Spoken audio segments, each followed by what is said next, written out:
ये फैमिली कैसे चुनी जाती है? ऐसा ये कोई मतलब पूरी तरीके से सच नहीं है कि हर जन्म में वो मिलेगी ही। हाँ, हो सकता है किसी अलग अलग रिलेशन के रूप में आपको मिल जाए। भक्त कौन है, अगर मैं आपसे पूछूं, एक भक्ति की क्या सीमा है? कोई भी काम, खाना भगवान से जोड़ना, सोना भगवान से जोड़ना, कमाना भगवान से जोड़ना, ये सारी चीजें जब भगवान से जुड़ जाएगी तो आप भक्त बन जाओगे। मैं कथा में बोलती हूँ कि दुनिया प्रेजेंटेशन देखती है और भगवान इंटेंशन। तो हनुमान जी समझ रहे कि तुलसी लगाने वाला कोई भक्ति हो सकता है, इसलिए इस घर को मुझे टच नहीं करना, वो छोड़ के आगे चले गए, बाकी अगले घरों को जला दिया। दीक्षा मैंने किसी को नहीं दी, तो मुझे लगा कि अभी मेरे कंधे इतने मजबूत नहीं है कि मैं उसको संभाल सकूं। गरुड़ पुराण आप पढ़ सकते हैं क्योंकि उसमें सचमुच कर्म पाप पुण्य इसके बारे में बताया गया है। हाँ, पुराणों में कुछ कैटेगरी बनाई है कि पाप भी कम है और जिसके पुण्य भी कम। ना तो इतने पाप है कि वो नरक जाने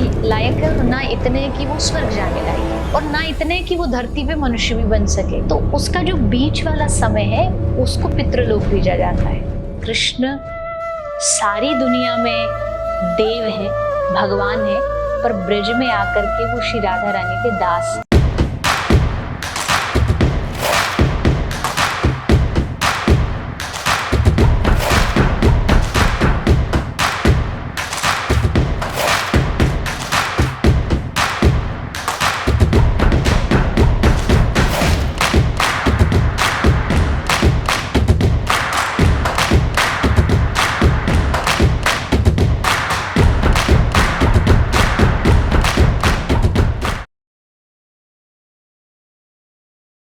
राधे राधे देवी जी।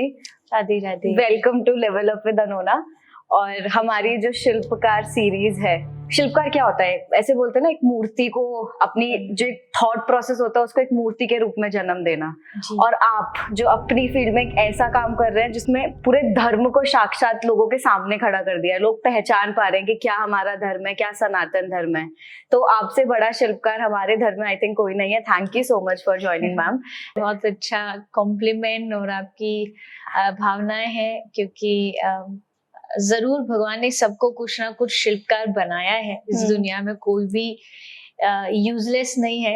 बस ये है कि कोई अपनी पहचान लेता है कि मुझे ये करने के लिए बनाया। तो शायद मुझे पता लग गया कि मुझे धर्म का और भगवान का प्रचार करना है। हाँ जी, बस ये वही, मतलब आपका जब भी मैं आपको सुनती हूँ तो मैं वही सोचती हूँ, जैसे आप काफी बार आपने, जब आप 6 साल के थे तब से आपने कथा करना चालू किया है। तो और उसमें आप ये बोलते हो कि आप बचपन से, आप मतलब होता है ना कि आपका था, ये आप सीख के आए हो, ये पुराने जन्म का कह सकते हैं। तो आपको कितना लगता है कि एक फैमिली का, अगर हमारे जिस फैमिली में हम जन्म ले रहे हैं उसका कितना महत्व आता है हमारी जिंदगी में?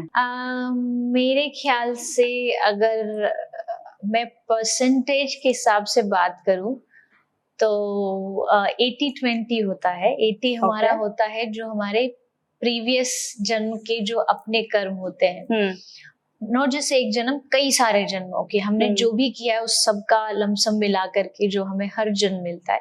एंड देन बाकी का जो बचता है वो हमारे इस जन्म में जो हमें परिवार मिला है, वो फैमिली हमें कितने संस्कार देती है, कितनी गाइडेंस देती है, उस पर डिपेंड करता है। और इवन मैं तो ये भी कहूंगी कि ये फैमिली एक ऐसी जो आपको सपोर्ट करे इन एनी फील्ड, वो भी आपको पिछले जन्म के कर्मों से मिलती है। मतलब उसमें भी उसी का ही परसेंटेज है। अगर आपको लग रहा है कि नहीं, कुछ मेरे परिवार में कुछ ऐसा माहौल है या दिक्कत है, तो ये भी पूर्व के जन्मों के ही फल का, आज कर्मों का फल है। तो उसमें भी यही सोचना चाहिए कि मेरा कुछ रहा होगा पहले जिसके कारण मुझे ऐसा परिवार मिला। अच्छा बुरा से परिवार अच्छा ही होता है, लेकिन कई बार थॉट्स मैच नहीं करते, विचारों में भेद होता है, तो वो भी अपने कर्मों के हिसाब से। तो पर पहले स्टार्ट में थोड़ा भारी सवाल हो सकता है, बट मेरे को एक्चुअली पूछना है, जो फैमिली हमारे साथ होती है, तो ये बहुत बार ये बोलते हैं ना कि कभी किसी हर जन्म में वही फैमिली तुम्हें कहीं ना कहीं से वापस मिलती है। तो ऐसा है, ऐसा होता है, या ये फैमिली कैसे चुनी जाती है? ऐसा ये कोई मतलब पूरी तरीके से सच नहीं है कि हर जन्म में वो मिलेगी ही। हाँ, हो सकता है किसी अलग अलग रिलेशन के रूप में आपको मिल जाए, क्योंकि रिश्ता कोई भी हो दुनिया का, हर एक जीव का दूसरे जीव के साथ अगर एक कनेक्शन है, इट मीन्स उसका पहले भी कोई कनेक्शन रहा है। हाँ। किसी भी तरीके से रह सकता है। और सच बात है, दुनिया बहुत छोटी है। यहाँ पे हर रिश्ता ड्रेस बदल बदल करके आपको मिलता है। मैं एग्जाम्पल देती हूँ कि आज अगर मैंने पिंक पहना है तो कल मैं ग्रीन पहनूंगी, उससे अगले दिन कोई दूसरा कलर पहनूंगी। कपड़े बस चेंज होंगे, मैं जो इंसान हूँ वो नहीं बदलेगा। अब कल को कोई मुझसे मिले और कहे नहीं तुम तो जो पिंक कपड़ा पहनता वही चित्रलेखा, ऐसा नहीं हो सकता। हाँ। वो कपड़ा चेंज करेगा, इंसान वही रहेगा। द सेम वे कि हम नाम बदलते हैं, हम अपना चेहरा बदल जाता है हर जन्म में, पर कनेक्शन होता है, किसी भी वे में रहता होगा। आप जिसको धोखा देते हो सकता है इस जन्म में वो आपका कोई पार्टनर बन के आ जाए।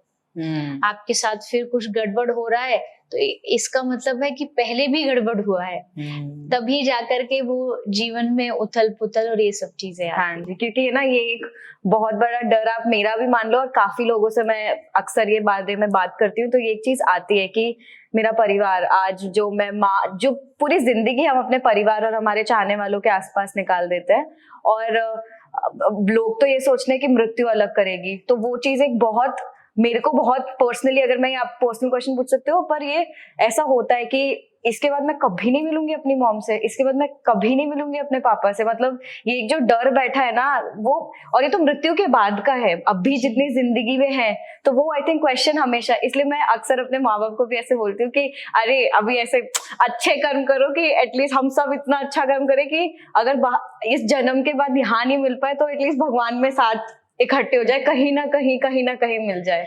तो ये तो बहुत प्यार है अपने परिवार के प्रति और होना ही चाहिए। लेकिन अगर मैं आध्यात्मिक दृष्टिकोण से कहूँ तो देखो, एट द एंड छूटेगा तो सब कुछ ही। कोई भी रिश्ता हो, कितना भी प्यारा रिश्ता हो, वो भी छूटता है। एक ही रिश्ता है जो कभी नहीं छूटता है, वो भगवान का रिश्ता है। वो हर जन्म साथ था, साथ है, साथ रहेगा। तो बहुत अच्छी चीज है कि हम अपने परिवार के बारे में जितना सोचते हैं, मुझे ऐसा लगता है कभी कभी हमें भगवान के बारे में भी ऐसा सोचना चाहिए। जैसे हमें अभी लग रहा है, मान लीजिए मैं 10 दिन 20 दिन महीने भर की छुट्टी पे कहीं जाती हूँ तो फैमिली याद आएगी, घर याद आएगा, सब लोग याद आएंगे, क्योंकि हमें पता वापस जाना है, ये हमारी मंजिल नहीं है। सेम वे अगर हम इस दुनिया में आए तो हम सिर्फ छुट्टी पे आए। किसी की छुट्टी है 50 साल की छुट्टी पे आया है, कोई 80 साल की छुट्टी पे आया है, एट द एंड जाना वापस सबको है अपने असल घर में।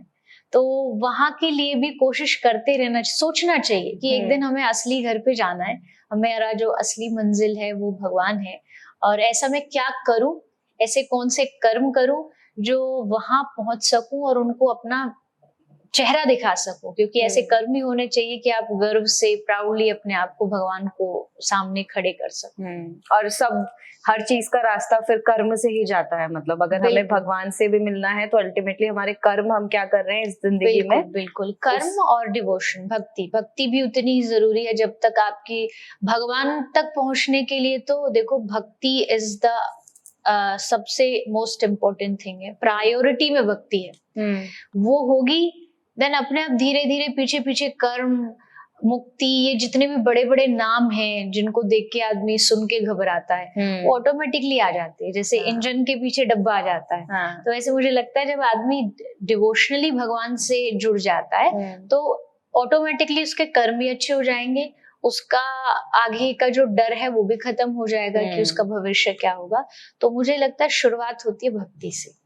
और आई थिंक वो डर जो आपने बोला वो खत्म हो जाता है कि अल्टीमेटली अब ये मृत्यु खत्म, अब जो है भगवान से मिलेंगे हम। हाँ, कबीरदास जी ने कहा कि जब लोग मरते हैं तो बड़ा डरते हैं, मरने के नाम से भी डरते हैं, लेकिन मेरे मन आनंद, मतलब जब मुझे पता चला कि मेरी मृत्यु होगी तो मेरे मन आनंद, क्यों आनंद, कब मरी हो, कब मिली हो पूर्ण परमानंद। कबीर कहते हैं कि मुझे पता है कि जिस दिन मैं मरूंगा उसके बाद, मरने के बाद मैं उनमें जाके मिलूंगा, इसलिए मुझे मरने से डर से ज्यादा खुशी है कि मैं उनमें जाके मिलूंगा, मैं उनके पास जाने वाला हूँ। तो बस यही डिफरेंस है एक डिवोटी में और एक आम जो ऑर्डिनरी आदमी होता है, उसमें यही डिफरेंस है। उसको पता है कि वो जिस काम के लिए आया था वो काम पूरा नहीं कर पाया, इसलिए वो डरेगा। और जो भक्त होगा उसे पता है कि वो जिस एम को लेके आया था उसने पूरा कर लिया, इसलिए वो डरेगा नहीं। तो अगर डर को भगाना है तो एम को तो पूरा करना पड़ेगा। भक्त कौन है, अगर मैं आपसे पूछूं एक भक्ति की क्या सीमा है? हम अपने आप को कब कह सकते हो कि अगर मैं आज, जैसे शायद मैं रोज पूजा नहीं करूं पर कहीं ना कहीं मेरे मन में भगवान है, तो क्या मैं अपने आप को बोल सकती हूँ कि हाँ मैं भक्ति के एक सीमा तक पहुंची हूँ? हाँ बिल्कुल, क्यों नहीं बोल सकते। पूजा अलग चीज है, भक्ति अलग चीज है, दोनों का कनेक्शन है। लेकिन ये नहीं कह सकते आप, बहुत सारे लोग ऐसे भी हैं जो एज अ रिचुअल भक्ति के लिए पूजा करते हैं कि भाई मुझे तो बस करना है, मेरी तो एक ड्यूटी है। लेकिन कोई लोग ऐसे हैं, बहुत हमारे संत हैं ऐसे, कभी उन्होंने पूजा पाठ नहीं किया लेकिन वो कनेक्टेड है भगवान से, दिन रात भगवान की सोच में रहते हैं, उनके याद में रहते हैं। तो भक्ति, भजन, भजन जो शब्द है संस्कृत में, ये भज धातु से बना है। संस्कृत में धातुएं होती है, तो भज धातु से बना है। भज का मतलब होता है किसी चीज को जोड़ना, तो भजन का मतलब है अपने आप को भगवान से जोड़ देना। कोई भी काम, खाना भगवान से जोड़ना, सोना भगवान से जोड़ना, कमाना भगवान से जोड़ना, ये सारी चीजें जब भगवान से जुड़ जाएगी तो आप भक्त बन जाओगे। हम यहाँ बैठे, अब दो उद्देश्य है। पहला ये कि मैं बोलूं और बोल करके मुझे लोग बस वाह करें, व्यूज आए, तो ये भक्ति नहीं हो सकती।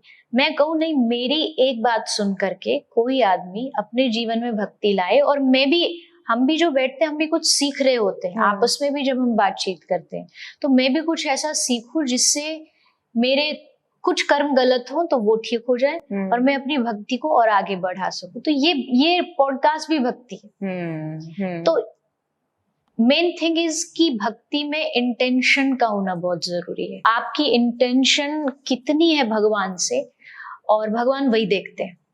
इस दुनिया में बस एक ही अच्छी बात है, मैं कथा में बोलती हूँ कि दुनिया प्रेजेंटेशन देखती है और भगवान इंटेंशन देखते हैं। तो दुनिया को आपकी इंटेंशन से मतलब नहीं, वो बस बाहर से आपको जज करेगी कि आप बाहर से कैसे हो। भगवान को बाहर से कोई मतलब नहीं है, वो बस आपकी नीयत देखता है।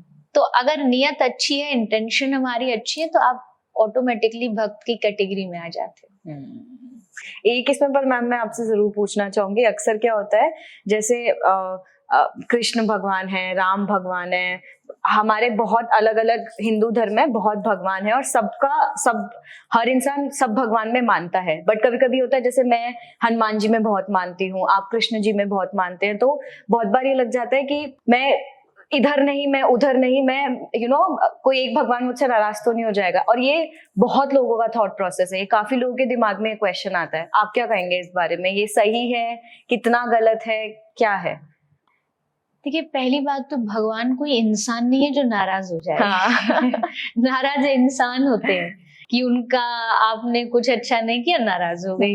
भगवानों को आपसे कोई लेना देना नहीं है। आप उनको भजो मत भजो, अगर आप भगवान की भक्ति कर रहे हो तो अपने सुख के लिए कर रहे हो, भगवान को उससे कुछ नहीं मिल रहा है। हाँ, वो खुश जरूर होते हैं कि चलो मैंने जीवन दिया और ये मुझे भूला नहीं, ये उनकी खुशी होती है, जैसे एक पेरेंट्स की होती है बच्चों के लिए। तो पहली बात तो भगवान नाराज नहीं होते। दूसरी बात, ये इसकी भक्ति नहीं करूंगा उसकी कर लूंगा। अब हमारे सनातन धर्म में 33 कोटि देवी देवता बताए जाते हैं। अगर मैं कहूं कि पूजा छोड़ो, नाम ही बता दो, चलो किसी को नहीं पता, किसी को नहीं पता। बस कुछ हैं जो अधिकतर जिनके नाम हम सुनते हैं, जानते हैं। तो अब क्या है कि ऐसा जरूरी नहीं है कि आपको घर में या अपने जीवन में सारे ही देवताओं को या सारे भगवान को एक साथ लाना होगा। अगर आपका मन एक जगह लग गया, एक के प्रति लग गया, तो वो एक ही आपको सबका फल दे देगा।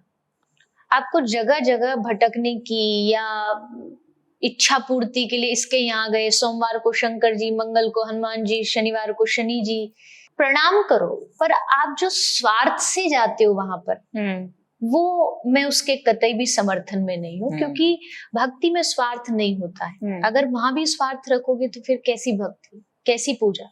तो यहाँ ये भेदभाव करना गलत है। एक के प्रति पूरा भरोसा रखो, पूरी निष्ठा रखो, दूसरे नाराज होंगे ऐसा तो कतई भी नहीं है, और उल्टा खुशी होगी। इसको भक्ति की भाषा में कहते हैं निष्काम भक्ति और अनन्य भक्ति। अनन्य मतलब एक, ना अन्य, दूसरा कोई नहीं, एक के प्रति हमारा दिल लग गया। अब जो बाकी के हैं वो उनके अंश है, इसलिए हमको प्रणाम कर लेंगे। फॉर एन एग्जाम्पल, जैसे हनुमान जी है, हनुमान जी को कोई प्रार्थना करता है, उनको मानता है, हनुमान जी की पूजा करोगे हनुमान जी खुश होंगे, लेकिन अपने से ज्यादा खुश वो कब होंगे, जब राम जी की करोगे। और अगर राम जी का नाम लोगे तो क्या हनुमान जी नाराज हो जाएंगे? नहीं, बिल्कुल भी नहीं होंगे। भगवान शंकर का नाम लोगे, क्या गणपति जी नाराज हो जाएंगे? बिल्कुल भी नहीं होंगे। तो ये सब आपस में जुड़े हुए हैं। इसमें अगर आप भेदभाव कर रहे हो तो मुझे नहीं लगता ये सही। तो आपका मैम कुछ दिन का कुछ ऐसा रहता है कि आप ये चीज भगवान के लिए, अपने लिए आप करते ही करते हैं? कुछ ऐसी एक, कुछ भी आपकी रोज की पूजा या कोई पाठ करना या मंत्र पढ़ना कुछ रहता है? बिल्कुल, उसके बगैर तो कुछ भी नहीं हो सकता। हम कितना भी बाहरी दुनिया में दौड़ लें, मेरा सिर्फ होता है मंत्र जाप, चांटिंग। क्योंकि पूजा पाठ का, हाँ, हमारे घर में ठाकुर जी हैं, हम जहाँ जाते हैं वो साथ जाते हैं मोस्ट ऑफ द टाइम। कभी कभी ज्यादा कहीं जा रहे हैं 1-2 दिन के लिए तो नहीं जाते, तो उनकी सेवा हो गई। मॉर्निंग में जब शुरुआत होती है तो रोज उनको नहलाना, स्नान करना, भोग लगाना, आरती करना, वो है। उसके बाद है नाम जाप, जो हम माला जाप करते हैं, जो हमको हमारे गुरु देते हैं। और आई थिंक वो पूरा दिन चलता है। अच्छा। उसका कोई एक रूटीन नहीं कि 1 घंटा चलेगा या आधा घंटा चलेगा। यहाँ जहाँ हम रुके वहां से यहाँ तक भी अगर आपके पास आए चल करके, तो पूरे गाड़ी में वो माला रहती है, माला वो नाम जाप हम करते रहते हैं। और ये सबको ही करना चाहिए। ये ऐसा नहीं कि लोग जो बहाने बना देते, टाइम नहीं, टाइम नहीं, टाइम तो बहुत है, बट आप करते नहीं हो कुछ भी। समय तो बहुत है आपके पास। तो नाम जाप मेरा ये तो होना ही होना है, उसके बगैर कोई दिन नहीं जाता है। और ये जीवन का सबसे पावर देने, स्ट्रेंथ देने वाली चीज मुझे लगती है, क्योंकि कलयुग केवल नाम आधारा। यहाँ जितना भगवान का नाम लोगे, अच्छा अब लोग बोलेंगे अरे आप वैसे माला करते रहते हो और ध्यान दूसरी जगह। मैं कहती हूँ आप करो, कहीं भी ध्यान हो आपका, एटलीस्ट आपकी जुबान पे है तो सही। आपकी जुबान पर कृष्ण कृष्ण है तो अगर आप वो बोल रहे हो तो उसको पता लग रहा है कि आप बोल रहे हो। शब्दों में बहुत पावर होती है, तो वैसी कृष्ण नाम में बहुत पावर है। आप मन से लोगे तो आपको अच्छा लगेगा, बट अगर बिना मन के भी लोगे ना तो भी वो वेस्ट नहीं जा रहा, वो आपके अकाउंट में ऐड होता जा, बैलेंस बढ़ रहा है। तो मेरी जीवन का डेली का जो रूटीन है उसमें मेन है नाम जाप। तो इसमें मैम वो जैसे मंत्र, मैंने कहीं सुना था कि जैसे मंत्र होते हैं सबके अपने, की दीक्षा मंत्र होता है, तो वो क्या होता है हमें, और हर इंसान को वो एक मंत्र मिल सकता है, और कैसे मिल सकता है, कैसे हम वहां तक पहुंच सकते हैं? सबको मिल सकता है, सब इसके अधिकारी हैं। जैसे आपको एक गुरु चाहिए होता है, गुरु कौन हो वो थोड़ा आपको सोचना, वो कैसे रिसर्च करना पड़ेगा। रिसर्च इन द सेंस कि आपको ये देखना होगा कि एक ऐसा गुरु मिले जो सचमुच भगवान से जुड़ा हुआ। आजकल लोग क्या देखते हैं गुरु ढूंढने में भी, कि उनके आश्रम कितने हैं, उनके नाम प्रॉपर्टी कितनी है, उनके फॉलोअर्स कितने हैं। बट गुरु का काम ये नहीं, गुरु का काम है कि आपके भीतर किसी भी तरह भक्ति जगा दे, आपको भगवान के पहुंचने लायक तैयार कर दे, आपको ऐसा बना दे। आपने शिल्पकार, यूं ही शिल्पकार नहीं बनते। तो शिल्पकार से एक कहानी मुझे याद आती है गुरु की, कि एक कुम्हार था, वो कुछ मिट्टी से बना रहा था। थोड़ा आधा उसने वो जो शेप थी वो बना दी, और आधा बनाने के बाद वो थोड़ा रुका, उसे लगा कि नहीं कुछ और बनाता हूँ, तो उसने उसको मिट्टी में, फिर से मिट्टी में मिला दिया और दोबारा कुछ बनाने लगा। तो मिट्टी ने कुम्हार से पूछा कि तू पहले क्या बना रहा था और अब क्या बना रहा है? तो कुम्हार ने कहा कि पहले मैं चिलम बना रहा था, वो जो पीने वाली होती है, और अब मैं घड़ा बना रहा हूँ, मटका बना रहा हूँ। मेरा मन बदल गया, तो पहले चिलम बना रहा था, मन बदला, अब घड़ा बना रहा हूँ। तो मिट्टी ने बड़ा सुंदर जवाब दिया। मिट्टी ने कहा, तेरा बस मन बदला पर मेरा पूरा जीवन बदल गया, क्योंकि मैं चिलम बनती तो मैं खुद भी जलती और जो मुझे पीता उसके कलेजे को भी जलाती, और अब मैं घड़ा बनूंगी, पानी भरा जाएगा तो मैं भी ठंडी रहूंगी और जो मुझे पिएगा उसको भी ठंडक दूंगी। तो मैं कहती हूँ कि गुरु का काम है उस कुम्हार का, शिल्पकार का, और शिष्य होना चाहिए मिट्टी जैसा। अपने आप को गुरु के पास छोड़ दे और कहे कि तू शेप दे, तू बना, हमें जैसा बनाना है। और ये गुरु का काम होता है। गुरु से बड़ा शिल्पकार कोई नहीं इस दुनिया में। वो आपको आकार देता है। तो ऐसा गुरु होना चाहिए जो आपकी आकृति बनाए, जो आपको एक आकार दे। तो ऐसे गुरु से मंत्र लेना चाहिए।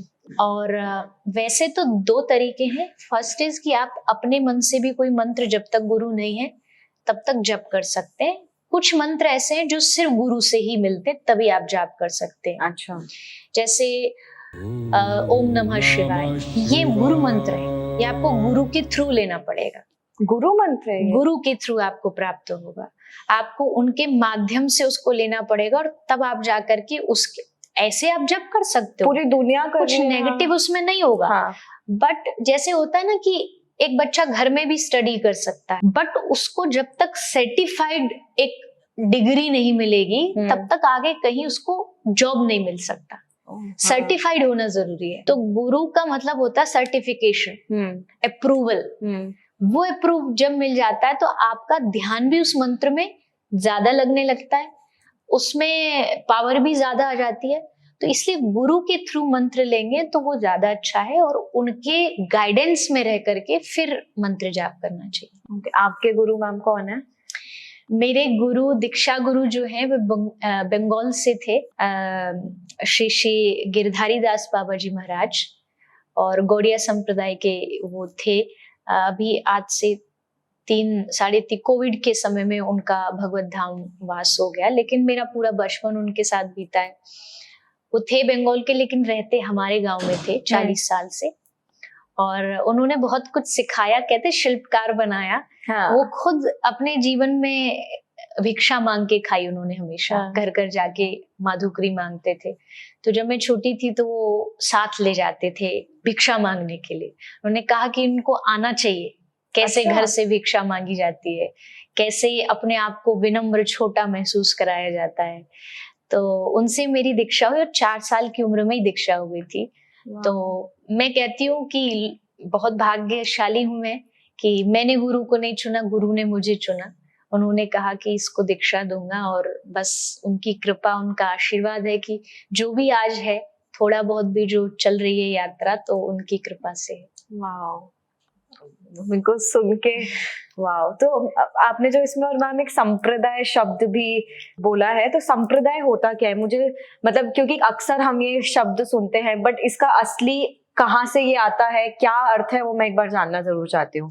देखो, जैसे मैंने कहा ना, हम सबका संबंध है भगवान से। अब एक तो हो गया जस्ट बोल देना कि हमारा संबंध है। एक, अगर सोचिए आपके पास प्रूफ हो कि आपका सचमुच भगवान से संबंध है, तो आपको कितना अच्छा लगेगा। सच में। जैसे मेरे पिता, मेरे पिता, पिता पिता करते करते आपकी एक वंशावली है। वैसे ही अध्यात्म की एक वंशावली होती है। मेरे गुरु, उनके गुरु, उनके गुरु करते करते करते ये जो कनेक्शन है, ये श्री कृष्ण तक पहुंचता है, नारायण तक जाता है। तो उसको संप्रदाय कहते हैं। भगवान नारायण ने 4 लोगों को ये जिम्मेदारी दी है संप्रदाय चलाने की, जिसमें नारद जी हैं, एक सनकादि ऋषि हैं जो 4 भाई थे, एक लक्ष्मी जी हैं, एक भगवान शंकर है। ये 4 संप्रदाय होती है। नारद जी से फिर वो संप्रदाय आगे बढ़ी। उसमें संप्रदाय में अलग अलग संप्रदाय आती चली गई। हमारी जो है वो ब्रह्मा जी से शुरू हुई है। ब्रह्मा जी से आगे बढ़ते बढ़ते इसमें श्री माधवाचार्य जी हुए, तो माधव संप्रदाय बन गई। फिर माधवाचार्य जी बढ़ते बढ़ते चैतन्य महाप्रभु आए, तो एक गौड़िया संप्रदाय बन गई है। एक ही श्री संप्रदाय होती है, जिसमें आगे चल के निम्बार्क आदि संप्रदाय होती है। तो ये 4 मेन संप्रदाय हैं भक्ति मार्ग की। तो इन 4 से ही जो दीक्षित होता है, यानी इन 4 में जो गुरु आते हैं, उसी को प्रमाणिक गुरु माना जाता है। क्योंकि आजकल तो मार्केट में सब होता है ना सब चल रहा है। हाँ। जैसे मैंने कहा कि बस जिसके अच्छे फॉलोवर्स हम गुरु, लेकिन शास्त्र इसकी आज्ञा नहीं दे। शास्त्र कहता है अगर आप संप्रदाय से अलग होगे तो आपकी दीक्षा सर्टिफाइड नहीं होगी। तो आप ऐसे भी पता लगा सकते हो, जैसे मुझे दीक्षा मिली है तो मुझे एक पेपर मिलता है, उसमें हमारी सारी गुरु प्रणाली बोलते हैं इसको, गुरु परंपरा लिखी होती है। मेरे से पहले मेरे जो गुरुदेव, उनके गुरु कौन थे, उनके करते करते ये पूरी प्रणाली भगवान कृष्ण तक जाती है। तो उससे हमें पता लग जाएगा ये प्रूफ है, ये हमारा कनेक्शन है। लोग ये देखते ही नहीं है, ये कभी गुरु से पूछते ही नहीं कि हमारी गुरु परंपरा बताइए, ना जानने की कोशिश करते, उनको या तो ज्ञान नहीं है, नॉलेज नहीं है। तो ये नॉलेज अब ऐसे भी आ नहीं जाती, हमें इसके लिए कोशिश करनी पड़ती है। जैसे अगर हमें कॉलेज में एडमिशन लेना हो, 1000 कॉलेज देखते हैं तब एडमिशन लेते हैं। तो हमें जब कोई एक गुरु चुनना है तो हमको 1000 जगह इस बारे में कोशिश करनी चाहिए। और ये ऐसा नहीं कि जिस एक आपका बस काम चलाने वाला जिंदगी का पार्ट है तो ऐसे ही कर लो, नहीं, ये आपके जीवन का सबसे महत्वपूर्ण काम है कि आपको गुरु चुनना है। आपको उसके लिए थोड़ा सा परिश्रम, मेहनत, थोड़ी रिसर्च और भगवान से प्रार्थना कि प्रभु अच्छा गुरु मिले, वो आप करोगे तो आपको ऑटोमेटिकली ये गुरु परंपरा की ज्ञान जो है वो पता चल जाएगा, हो जाएगा। और जो नॉलेजेबल है इस क्षेत्र के, वो तो क्या होता है कि मेरे माथे का जो चंदन है इसको देख के बता देंगे कि मैं कौन सी संप्रदाय से, क्योंकि अब लोग क्या बोलेंगे, बड़ा अच्छा डिजाइन बना। ये डिजाइन नहीं है। कई लोगों को लगता है आपका शेप डिजाइन बड़ा अच्छा है। ये डिजाइन नहीं, ये हर संप्रदाय का तिलक अलग होता है। अच्छा, सबका अलग अलग शेप होता है और उस शेप से ही पता लग जाएगा जानने वाले को कि ये कौन सी संप्रदाय से जुड़ा हुआ है। ये चंदन देखते ही जो समझदारों को पता लग जाएगा गौड़िया संप्रदाय से। अच्छा। तो अब बताओ, अब लोग कहते हैं हमारा धर्म ऐसे ही है। अब आप बताइए कितना बड़ा लॉजिक है हमारे धर्म में। एक माथे की डिजाइन बता रही है कि आप कौन से संप्रदाय के। सच में ये तो है, हमारा ऐसे बोलते हैं सनातन धर्म में हर चीज एक साइंस और लॉजिक के साथ जुड़ी हुई है। ये मैम आपने चंदन लगाया है जी, चंदन क्यों लगाते हैं स्पेसिफिकली? देखो कई सारे रीजन है। कई बार मैंने बताया भी है कि ये सिर्फ ऐसे ही नहीं कि बाहरी दिखावे के लिए। पहली बात तो गोपी चंदन जो होता है ये एक हमारे माथे पे रहता है, चंदन शीतलता भी देता है। हाँ। माथे को थोड़ा ठंडा भी रखता है क्योंकि आजकल सबका दिमाग बहुत गर्म रहता है। हाँ जी। और दूसरी बात, इससे ज्यादा शास्त्रीय बात यह है कि ये एक प्रतीक है, एक तरीके का चिन्ह जो माथे पे, ये आपका एक भक्त होने का चिन्ह होता है, एक समर्पित भक्त होने का चिन्ह होता है। तो ये सर पे आते ही, माथे पे आते ही एक अलग ही तरीके का निडरता मन में पैदा होती है। वो निडरता इसलिए क्योंकि भगवान चंदन के रूप में हमेशा हमारे साथ है। वाह। भगवान के चरण माने जाते हैं ये जो माथे का चंदन होता है। तो ये चरण भगवान के हमारे साथ है तो ऑटोमेटिकली डर खत्म हो जाएगा क्योंकि संग में वो खड़ा है, हमारे सर पर उसका हाथ है, सर पे उसका चरण है। तो इसलिए ये माथे पे चंदन हर एक भक्त को लगाना ही चाहिए, ये उसकी पहचान है। और इस पे हमेशा क्वेश्चन उठते हैं लोग, तर्क भी देते हैं कि हमें ये लगाने की जरूरत नहीं, हम तो अंदर से हैं जैसे भी है। पर मैं कहती हूँ भैया, अंदर से इतने बड़े भक्त नहीं बने हो अभी आप।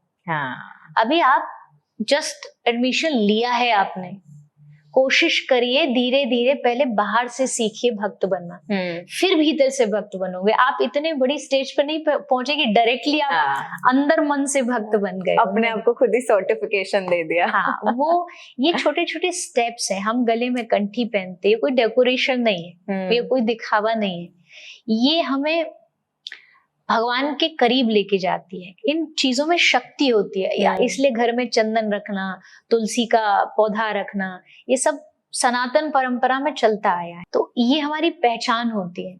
अगर हनुमान जी लंका में गए, लंका में हनुमान जी ने सारी लंका को जला दिया, एक घर को नहीं जलाया, विभीषण का घर। और वो क्यों नहीं जलाया, कैसे पता चला ये भक्त का घर है? क्योंकि उसके आंगन में तुलसी लगी हुई थी। तो हनुमान जी समझ रहे कि तुलसी लगाने वाला कोई भक्त ही हो सकता है, इसलिए इस घर को मुझे टच नहीं करना, और छोड़ के आगे चले गए, बाकी अगले घरों को जला दिया। तो आप सोचो ये चीजें हमें कितनी चीजों से बचाती है।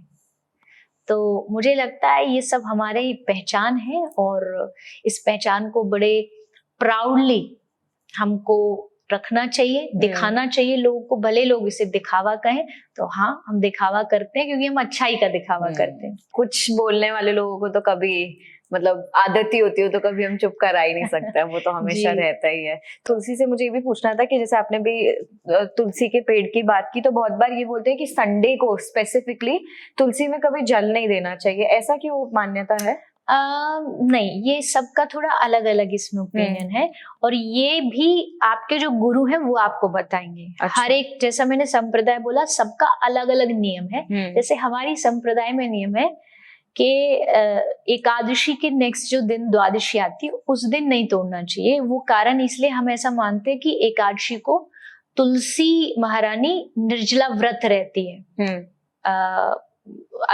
निर्जला मतलब जल कुछ भी नहीं होता।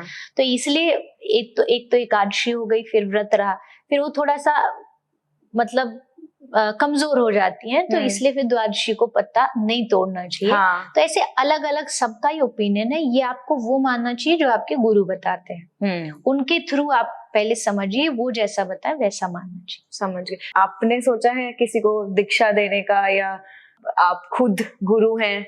मैंने बचपन में दीक्षा बहुत दी है। हाँ जी, मैंने दीक्षा 2 तरह की होती है, एक नाम दीक्षा होती है, एक मंत्र दीक्षा होती है। नाम दीक्षा एक नॉर्मल है कि आप किसी को भी कभी भी नाम भगवान का जो होता है, कोई भी मंत्र महामंत्र वो आप दे सकते हैं। एक होती है मंत्र दीक्षा, उसमें कुछ स्पेसिफिक मंत्र होते हैं जो आप किसी के सामने बोल भी नहीं सकते, वो आपको अकेले में ही जाप करने होते हैं। तो वो दीक्षा मैंने किसी को नहीं दी, नाम दीक्षा बहुतों को दी है। पर फिर एक टाइम आया जब मुझ में, मैं कहूँ, बुद्धि आई या मुझे लगा कि नहीं, ये काम थोड़ा सा टफ है। टफ इन द सेंस, क्योंकि शास्त्रों में लिखा है कि शिष्य का पुण्य भी गुरु को लगेगा और पाप भी लगेगा। तो पुण्य तो आजकल कम ही करते लोग, पाप के प्रति ज्यादा है। तो मुझे लगा कि अभी मेरे कंधे इतने मजबूत नहीं है कि मैं उसको संभाल सकूं। तो मैंने फिर दीक्षा देना छोड़ दिया। अभी तक भी नहीं देती, आगे भविष्य क्या होगा नहीं पता। अभी भी बहुत लोग आते हैं, बहुत भाव लेके आते हैं, बहुत कहते हैं, पर मैं हाथ जोड़ के सबसे यही कहती हूँ कि आपको भगवान कृपा करें, आपको कोई मुझसे अच्छा गुरु मिले जहाँ आप दीक्षा ले सके। भविष्य जो भी होगा, शायद हो भी शायद ना भी, वो मुझे अभी तक नहीं पता कि मैं दूं कि ना दूं। वो किसी ना किसी वो होता है, जैसे आपने बोला, कभी ना कभी कोई शिष्य ऐसा आएगा जिसको खुद से आपका शायद कभी मन हो। तो मैम, इसमें मैं, आपने जो बात करी अभी, जैसे पाप और पुण्य की भी अभी आपने बात करी है, तो ये हर इंसान का एक वो कार्मिक बैलेंस बनता आ रहा है, हर जीवन में वो बना रहा है, और उसके अकॉर्डिंग जो बोलते हैं ना, अपग्रेड और डिग्रेड हो रहे हैं, तो वो चलता आ रहा है। तो ये जो अब हम, जैसे मूवी भी थी एक अपरिचित, जिसमें काफी ये जो एक होता है कि गरुड़ पुराण में जैसे कि बात करी गई है कि हर इंसान के पाप का अकाउंट जो है वो मरने के बाद ऊपर जाके यमराज देखते ही हैं।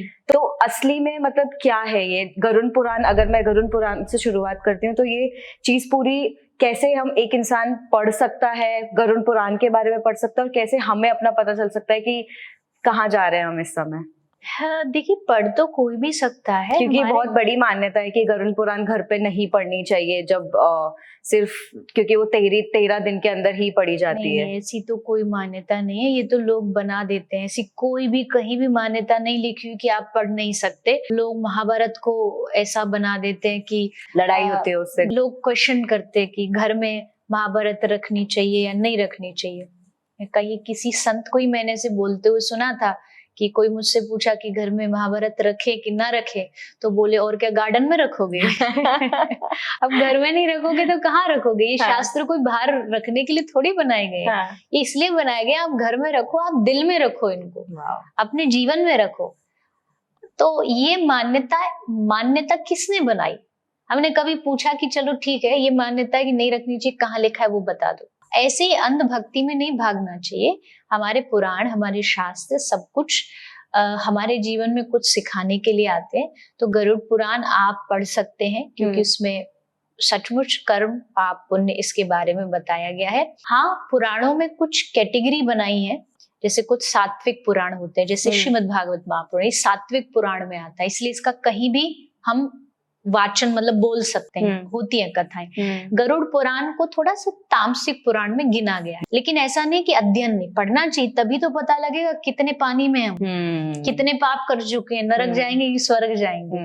उसमें पर्टिकुलरली पाप मेंशन्ड है कि ये आपने किया तो ये पाप है। उसमें नरकों का वर्णन है। अच्छा, जैसे भागवत में भी 28 प्रकार के नरक है। ओके। तामिश, अंधतामिश, कुंभीपाक, रौरव, ये सब नरकों के नाम है। तो ये जब इनकी कैटेगरी अकॉर्डिंग टू कर्म होती है कि आप जैसे कर्म करते हैं वैसे आपको नरक का फल मिलता है। पुण्य के लिए आपके पास स्वर्ग है, पाप के लिए आपके पास नरक है। और पाप और पुण्य दोनों ही ना हो तो उसके लिए तीसरी चीज है पितृलोक। हाँ, पितृलोक। अब जैसे हम पितरों को तर्पण देते हैं, ये सब करते हैं, तो पितृलोक क्या है? पितृलोक बहुत सिंपल सी लैंग्वेज में बताऊं तो वेटिंग लाउंज है। जैसे आप कहीं ट्रेन पकड़ रहे हो, फ्लाइट पकड़ रहे हो, अभी टाइम है उसमें, आपको थोड़ा इंतजार करना है, तो वेट कर लीजिए। वो आपकी डेस्टिनेशन नहीं है, जस्ट आपको वेट करना है और फिर कहीं की फ्लाइट पकड़नी है। तो मान लीजिए कोई आदमी है जिसके पाप भी कम है और जिसके पुण्य भी कम है, ना तो इतने पाप है कि वो नरक जाने लायक है और ना इतने हैं कि वो स्वर्ग जाने लायक है, तो बीच, और ना इतने कि वो धरती पे मनुष्य भी बन सके, तो उसका जो बीच वाला समय है उसको पितृलोक भेजा जाता है कि उतने समय वो वहां पर जाकर के फिर उसका निर्धारित होता है कि अब ये पुण्य करे पाप करे, उस हिसाब से इसको अगला जन्म जो है वो दिया जाए। पितृलोक में ही पुण्य पाप गिने जाते हैं। अच्छा, तो वो फिर डिसाइड होता है कि आप आगे चल करके मनुष्य योनि में जाएंगे या आप नरक जाएंगे या स्वर्ग जाएंगे, उतने समय के लिए। और पितृलोक में ऐसा होता है कि वहां अब आप वेट कर रहे हैं, एक तरीके की पनिशमेंट ही हो गई कि आप वहां पर हैं। तो अब वहां सब कुछ होते हुए भी, सब सुख होते हुए भी आप उसको भोग नहीं सकते, आप उसका मजा नहीं ले सकते। खाना होगा पर आप खा नहीं सकते, पानी होगा पर आप पी नहीं सकते। इसीलिए पितृलोक के लिए जो श्राद्ध आते हैं उसमें वो भोजन निकाला जाता है। ऐसी मान्यता है कि वो वही जो है वही पितरों तक पहुंचता है। और अब आप कहेंगे कि ये तो साल में एक बार हम निकालते हैं, तो वो कैसे पहुंचेगा? बोले पितृलोक का एक साल, पितृलोक का एक दिन हमारे धरती के एक साल के बराबर है।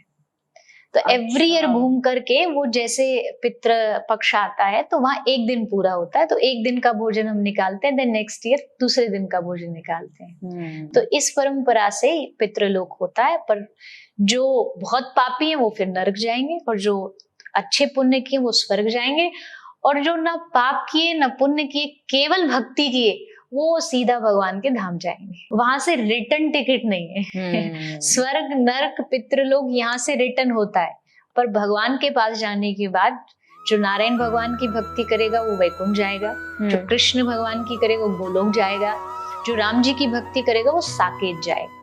तो 3 लोक है मुख्य 3 देवताओं के, शंकर भगवान की तो कैलाश। तो वहां से फिर वापसी नहीं, वहां से फिर आप सीधा सारा आपका जो जीवन है वो उन्हीं की सेवा में लग जाता। वाह, ओके। तो ये जो मैम आपने पितृलोक की बात की, और जो ऐसे बोलते हैं भटकती आत्मा है, वो वही है? भटकती आत्मा तो एक हो सकता है, भूत प्रेत भी हो सकता है, प्रेत रूप में भटक रहा हो। वो भी है तो वही कि वो वेटिंग लाइन में चले हुए हैं कि अभी उनका अभी उनका निर्णय नहीं हुआ कि उनको किस लोक में किस उसमें जाना है। लेकिन भटकती आत्मा और पितरों में फर्क होता है, क्योंकि पितृलोक में पुण्यों की जो परसेंटेज होती है वो ज्यादा होती है। इसीलिए वो वही बात आ गई कि अब एयरपोर्ट पे एक तो बिजनेस लाउंज है और एक जस्ट आप नॉर्मल ऐसे ही भटक रहे हो। तो वो दोनों में डिफरेंस है। पितृलोक में एक सम्मानजनक आपको रखा जाता है वहां पर जो भी होता है, तो इसलिए इन दोनों में यही अंतर, यही भेद है। और पिंडदान जो किया जाता है वो ये पिंडदान किस लिए किया जाता है फिर? पिंडदान की भी शास्त्रीय विधि है कि मान लीजिए कोई हमारे ऐसी आत्माएं हैं जिनको कुछ मुक्ति नहीं मिल पा रही है, उनके कर्म कुछ अटके हुए हैं कि उनको मुक्ति नहीं हो रही, तो फिर ये विधान है कि हर पुत्र को, भारत में बेटा को माना जाता है कि बेटा पिंडदान करता है, तो बेटा पिंडदान करता है और उससे पितरों की या जो भी गए हैं उनकी मुक्ति का विधान है, और वो हर कोई ही करता है, हर बेटे को करना पड़ता है कि कहीं कोई कर्म रह गए हो, अटक गए हो, तो हम पिंडदान करते हैं जिससे पिता की मुक्ति हो जाए। लेकिन मैं ये कहती हूँ कि ये मेरा पर्सनल ओपिनियन है कि देखो, पिंडदान के भरोसे मत जियो। हाँ, मैं वही सोच रही थी। कौन क्या करेगा, कौन क्या नहीं करेगा, कौन हमारी मुक्ति कराएगा, इससे अच्छा है जीते जी आप खुद ऐसे कर्म करके जाओ कि आप भगवान तक पहुंच जाओ। क्योंकि एट द एंड काम तो कर्म ही आ रहे हैं ना, आपके खुद के ही आ रहे हैं। तो यहाँ फिर दूसरों के भरोसे नहीं जीना चाहिए। और आजकल बेटे भी कहाँ ऐसे हैं कि इतना कोशिश करके करेंगे। इससे अच्छा है कि जीते जी पिंडदान करना। जीते जी पिंडदान, मैं कहती हूँ ये शरीर पिंड है, इसको भगवान को सौंप दो, हो गया पिंडदान। ये जीते जी आपका खुद का किया गया पिंडदान। तो ये करके जाओगे तो आपको किसी का इंतजार नहीं करना पड़ेगा।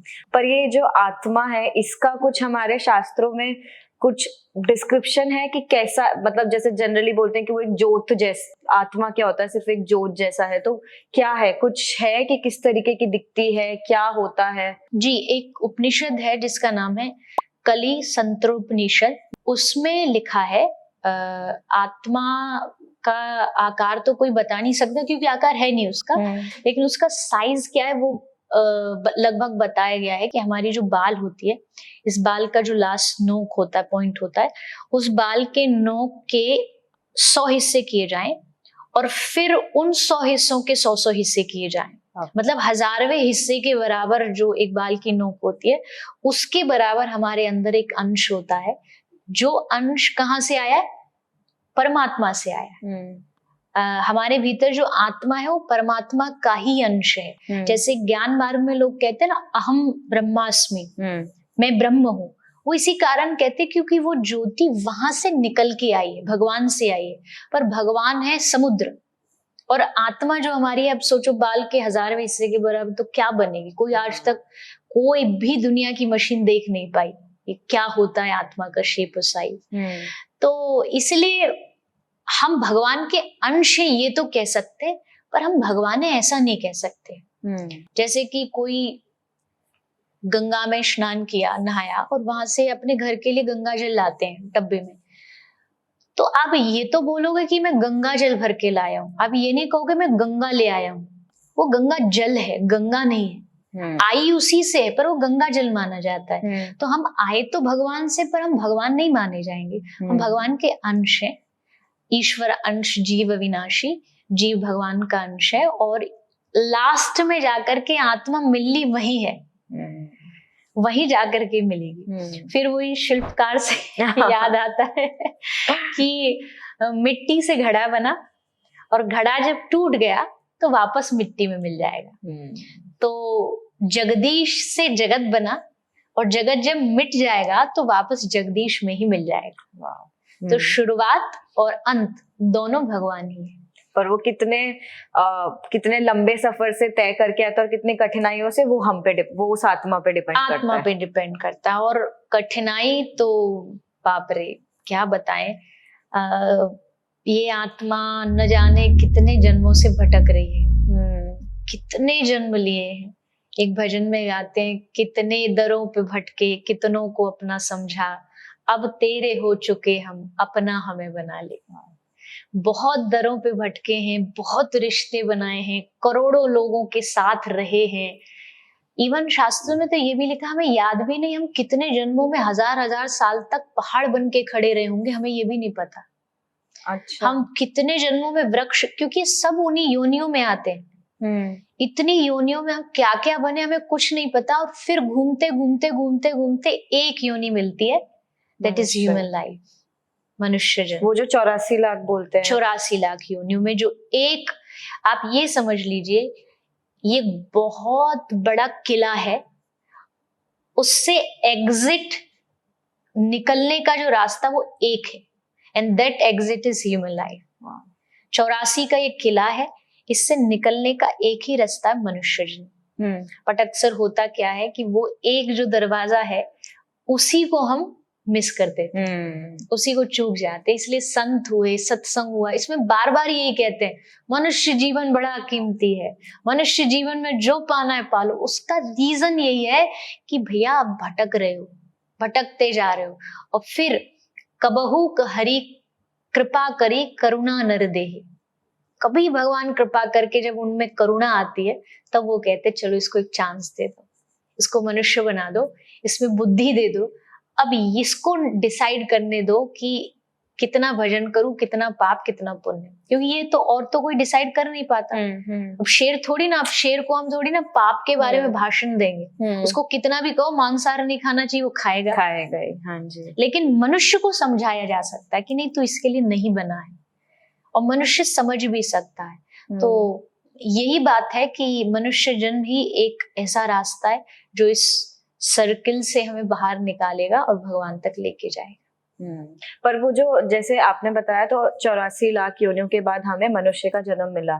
अब उसमें हमने वही जो आपने बात की कि शायद उतने अच्छे नहीं किए कि भगवान से मिल पाए, पर अच्छे किए तो उसमें वापस से मनुष्य का मिल सकता है, हो सकता है। एक बार मनुष्य का मिले उसके बाद वापस मिल सकता है, डिपेंडिंग आप फिर वही है कि तुम सीढ़ी कितना ऊपर चढ़ते हो अपने कर्म अच्छे करके। कुछ भी मिल सकता है, अच्छे कर्म है शायद मनुष्य जन्म मिल जाएगा, हाँ। बहुत अच्छे कोई पुण्य किए हैं तो स्वर्ग जाओगे, और हो सकता है पशु बन जाए अगर कर्म अच्छे नहीं है। भागवत जी में कई ऐसे वर्णन है।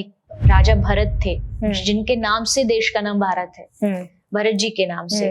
वो एक हिरण के मोह में फंसे तो उनको अगला जन्म हिरण बनना पड़ा। फिर हिरण बने लेकिन उनको अपना पिछला जन्म याद था कि उन्होंने कैसे अपने जीवन को एक मोह के कारण बिगाड़ दिया, तो हिरण बन के भी उन्होंने भजन किया उस योनि में भी। देन उनको थर्ड चांस मिला, फिर से एक मनुष्य बने, ब्राह्मण बने, और उस जन्म में उन्होंने भजन किया, और तीसरे जन्म में जाके उनको भगवान मिले।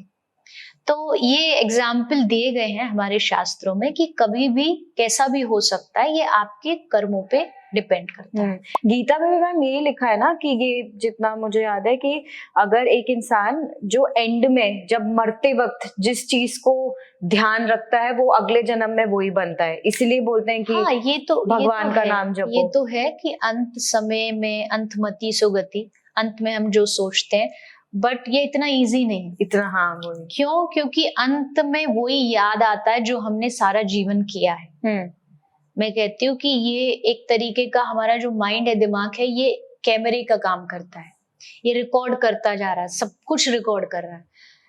अभी सिर्फ रिकॉर्डिंग हो रही है, प्ले उस दिन होगी जिस दिन हम जा रहे होंगे। उस दिन सारी रिकॉर्डिंग आंखों के सामने प्ले की जाएगी। अब प्ले में तो वही आएगा ना जो हुआ है, जो किया है। हाँ। अब गलत काम करते हैं लोग, या फिर ये कह लीजिए बहुत ज्यादा माया में पड़े हैं, तो लास्ट में माया ही याद आएगी, मायापति याद नहीं आएगा। संसार याद आएगा, संसार बनाने वाला याद नहीं आएगा। तो अगर उसको याद करना अंत समय में, तो सारे जीवन उसका प्रैक्टिस करना पड़ेगा। आपको उन्हीं लोगों के अंत समय में राम निकलेगा मुंह से जिन्होंने सारा जीवन राम बोला हो। जो बोले ही नहीं उनको कहाँ से आ जाएगा? तो उसके लिए पूरा जीवन लगता है। हम कथा में भजन गाते हैं कि इतना तो करना स्वामी, जब प्राण तन से निकले, गोविंद नाम लेकर तब प्राण तन से निकले। तो जब जाएं तो ये ना हो कि चीख रहे हैं, चिल्ला रहे हैं, घबरा रहे हैं। आप सामने खड़े हो, मुस्कुरा रहे हो, और आपका नाम लेते लेते फिर इस दुनिया से जाए।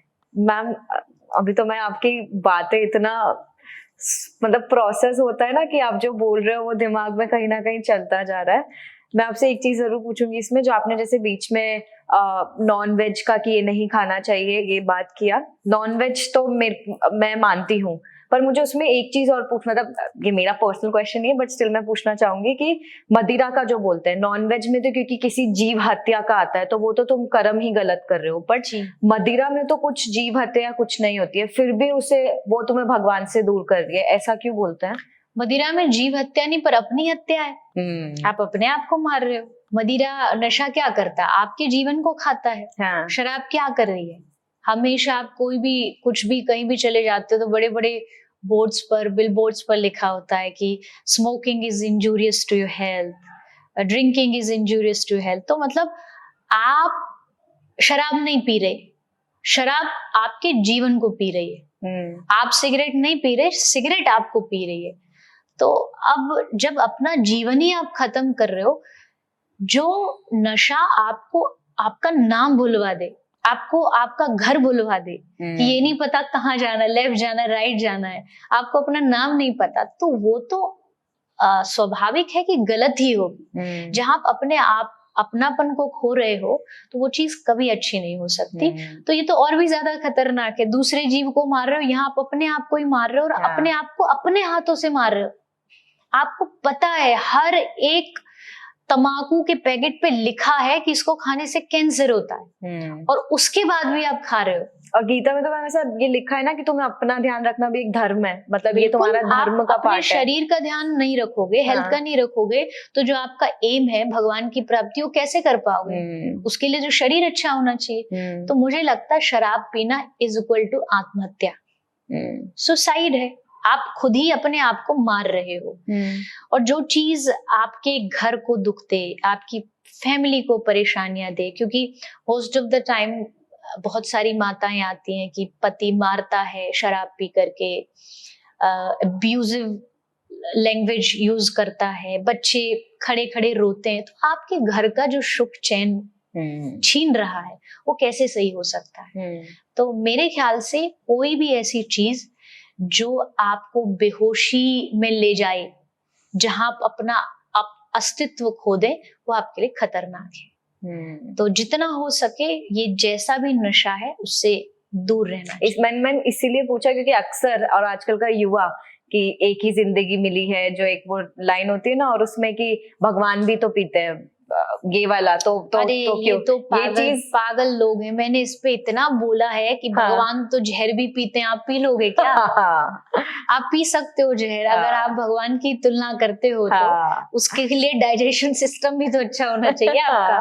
तो ये तो लोग अपनी कमियों को बस ढकते रहते हैं। शराब पीने वाले आपके पास इतने वो रीजन नहीं होंगे जितने उनके पास है रीजन शराब अच्छी क्यों बताने के लिए।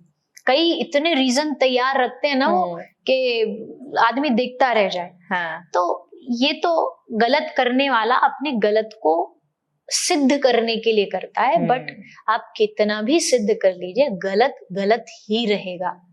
और अगर आप अच्छा जीवन में बनना चाहते हो तो उससे गलत से 100 कदम दूर रहो, गलत करने वालों से भी दूर रहो। अगर कोई नशा कर भी रहा है ना और आप दोस्ती कर लेते हो तो लास्ट तक पहुंचते पहुंचते आप भी उन्हीं की टोली में शामिल हो जाते हो। वो खींच लेगा आपको अपनी ओर, आप नहीं खींच पाओगे उनको अपनी ओर। आप उनको लाख समझाओ नहीं नशा गलत है, वो नहीं मानेगा, और वो आपको कन्विंस कर लेगा कि नहीं तू दुखी है, चल एक बार ट्राई कर ले, देख तेरे सारे दुख दूर हो जाएंगे। और वो झुक जाएगा उस तरफ। तो पहली बात तो ऐसे लोगों से ही दूरी, चाहे वो दोस्त हो चाहे वो सबसे करीबी हो, जो हमें गलत रास्ते पे जाता है, सबसे पहले दूरी कट ऑफ करो और जहां अच्छी चीजें वहां अपना कनेक्शन बना। और इसी में अगर मैं एक थोड़ा सेंसिटिव टॉपिक है अबॉर्शन, वो चीज बहुत बार लोगों के, बहुत लड़कियों के हाथ में भी नहीं होता है, तो उसको हमारे शास्त्रों में क्या लिखा गया है कि ये पाप में माना जाता है या कहा जाता है? बिल्कुल घोर अपराध है, पाप है। किसी जीव को मारना इससे बड़ा अपराध क्या होगा? तो अपराध की कैटेगरी में आता है। चाहे देखो कुछ चीजें होती है जिनका कोई भी प्रॉक्सी नहीं है, इसकी भी कोई प्रॉक्सी नहीं है। आप ये नहीं कह सकते कि भाई फैमिली प्रेशर है या मुझे तो करना मजबूरी, नहीं मतलब नहीं।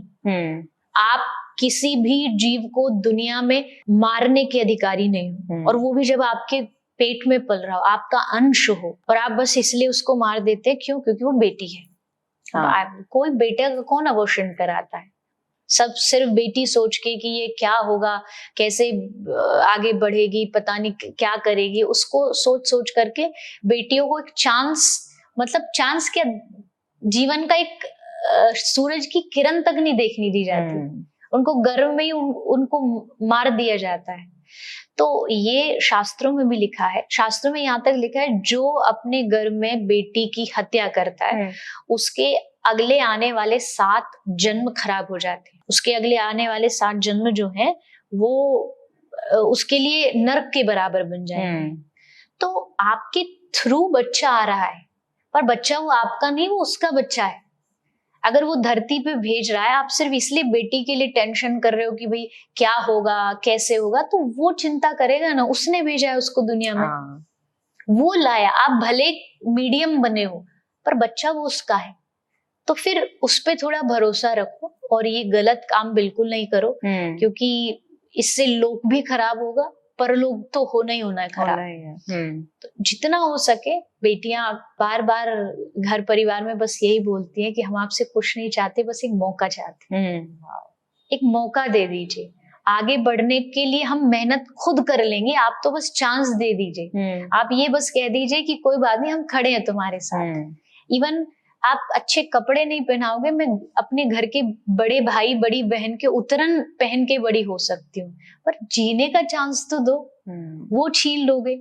और अभी रिसेंटली मैंने कहीं पढ़ा था, शायद बोला भी है, कि ये समाज सबसे पहले अगर लड़की का कुछ छीनता है तो उसके जन्म होने की खुशी छीनता है। सबसे पहला वहां उसका अधिकार छीन लिया जाता है, क्योंकि घर जब भी हॉस्पिटल में बेटा होता है, मिठाइयां बंटती है, बड़ी खुशी होकर के सब बताते हैं कि बेटा हुआ है, बट बेटी का नाम आते ही सब चीजें एकदम उदास निराशा में बदल जाती है। हाँ। अभी भी है, कोई कितना भी कह दे हम बड़े मॉडर्न हैं, हम बड़े ऐसे हैं, आज भी भारत की अधिक से अधिक जो पब्लिक है वो ग्रामीण क्षेत्र में रहती है। और इवन मॉडर्न केवल बड़े बड़े घर बनाने से सोच मॉडर्न नहीं हो जाती है। अभी भी अच्छे अच्छे घरों में मैं कहती हूँ कि बहुत सारे ऐसे लोग हैं, महंगे कपड़ों में भी मैंने सस्ते लोगों को देखा है और सस्ते कपड़ों में भी बड़े महंगे लोगों को देखा है। तो ऐसे लोग भी हैं जिनकी सोच आज भी वहीं की वहीं दबी है। और खासकर ये जो लड़की बेटी वाला जो पार्ट है, इसमें तो अभी बहुत कुछ विकास करने की जरूरत है। और अगर आप बेटी को चांस देते हो तो वो कल्पना चावला बन सकती है, वो आपके घर परिवार किसको कहां से कहां बढ़ा सकती है। और एक कविता, छोटी सी कथा में मैं बोला करती हूँ, है तो बहुत प्रसिद्ध, कि बोए जाते हैं बेटे पर लहराती हैं बेटियां, यहाँ हर कदम पर सुख के सपने दिखाते हैं बेटे, पर जीवन को यथार्थ करती हैं बेटियां, एवरेस्ट पर ठेले जाते हैं बेटे पर चढ़ जाती हैं बेटियां, और एक कुल को रोशन करता है बेटा पर दोनों कुलों को रोशन कर देती हैं बेटियां। तो आपको बस मौका देना है, वो आपसे कुछ नहीं मांगती, जस्ट एक चांस मांगती हैं। तो गर्भपात या अबॉर्शन ये एक बहुत बड़ा पाप है, इससे बचना चाहिए। और अगर मैं इसी पाप से अगर आगे बढ़ूं, कलयुग यही होने वाला है क्या? लोग इंसान को मारने वाला है, आगे कलयुग का कहीं कोई चित्रण है? हाँ बिल्कुल, लिखा है, शब्द शास्त्रों में लिखा है, भागवत जी में लिखा है।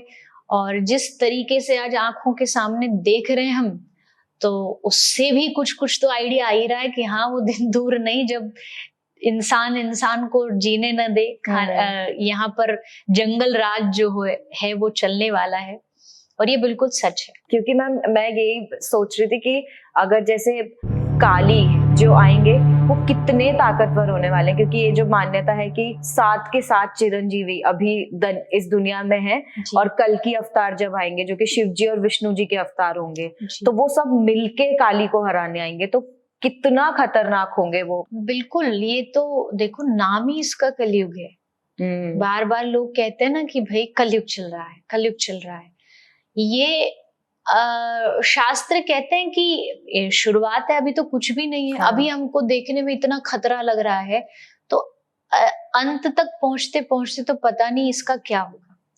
इसलिए महापुरुष हमें वार्निंग देते हैं कि आपके पास अभी जो समय है बहुत अच्छा समय है, इसको आप जितना अच्छा यूज करके यहाँ से निकल जाओ, एग्जिट ले लो तो ही अच्छा है। क्योंकि यहाँ अगर फंसे रह गए और आगे अनेक जन्मों जो आगे आने वाले साल है, क्योंकि कलयुग की एज 4,32,000 साल है टोटल, शुरू बस 5,000 साल हुए हैं। तो मतलब अभी तो आया है, अभी तो पता नहीं हमको ही लाखों करोड़ों जन्म लेने पड़ेंगे कलयुग के लास्ट तक पहुंचते पहुंचते, और तब तक क्या दुनिया बन जाएगी हम नहीं समझ सकते। और वो आज दिख रहा है, इंसान ने कुछ गलत काम नहीं छोड़ा।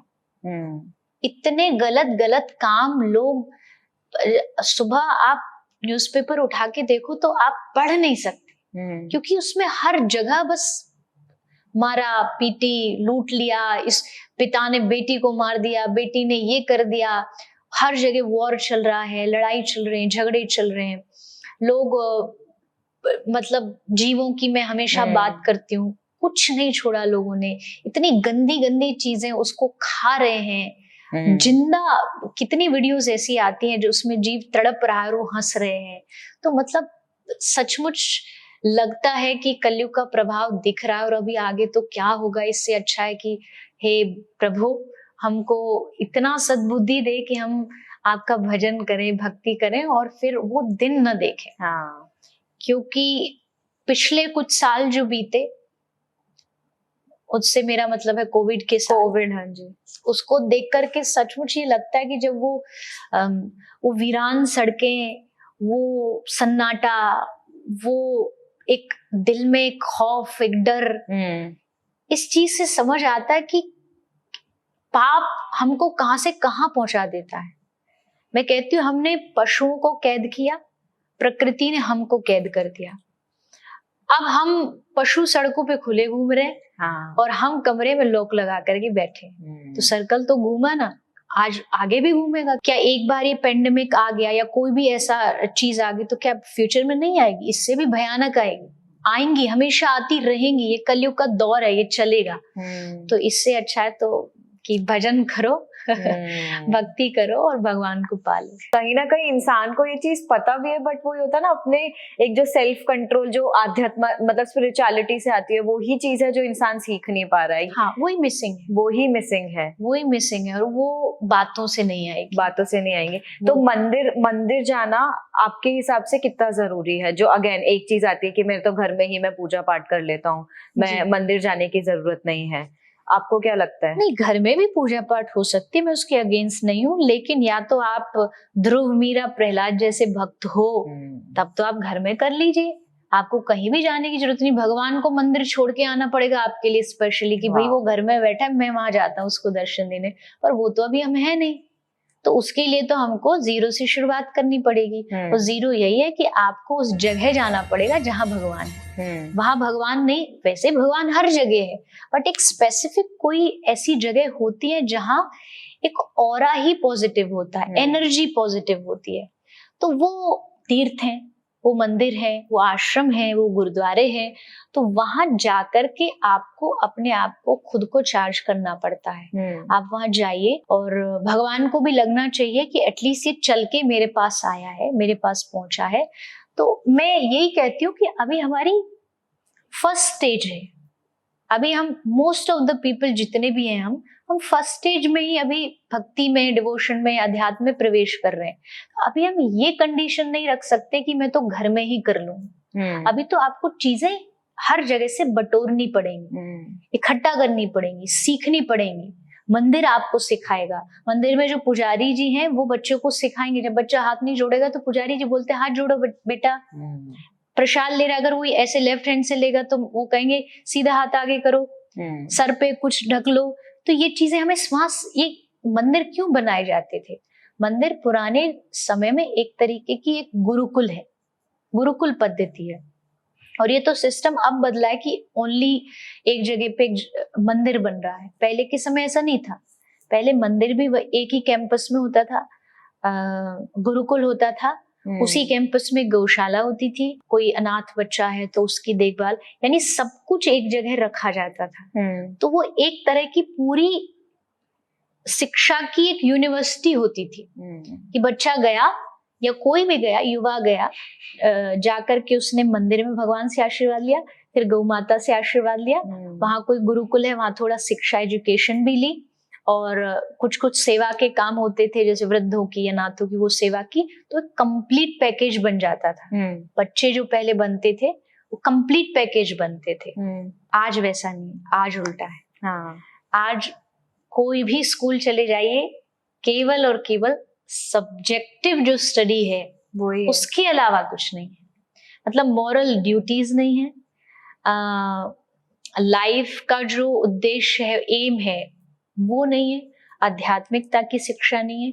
इसलिए आजकल बच्चे वेल ड्रेस्ड तो है पर वेल बिहेव नहीं है, वेल मैनर्ड नहीं है। ट्रू। और कोई भी यूथ हो उसको ये तो पता है कि खाने के एटिकेट्स क्या हैं, ड्रेसअप के तरीके क्या हैं, पर मेरे घर में कोई एक साधु आए उसके साथ मेरा क्या बिहेवियर होना चाहिए ये नहीं पता उनको। माँ बाप को प्रेशर करके कहना पड़ता है संत आए पैर छू ले। हाँ। और अगर किसी संत के सामने आपने ये बात अगर अपने बच्चे से कही ना पैर छू ले, बस वो संत इतने में ही समझ जाएगा कि इसके घर में संस्कारों की कमी है। कहना पड़ रहा है पैर छू ले, वो भी उनके सामने। तो ये तैयारी पहले से होती है, बचपन से उनको बताना सिखाना पड़ता है कि कोई आया साधु वेश में तो पहले झुकते जाकर के उनको साष्टांग प्रणाम करना चाहिए।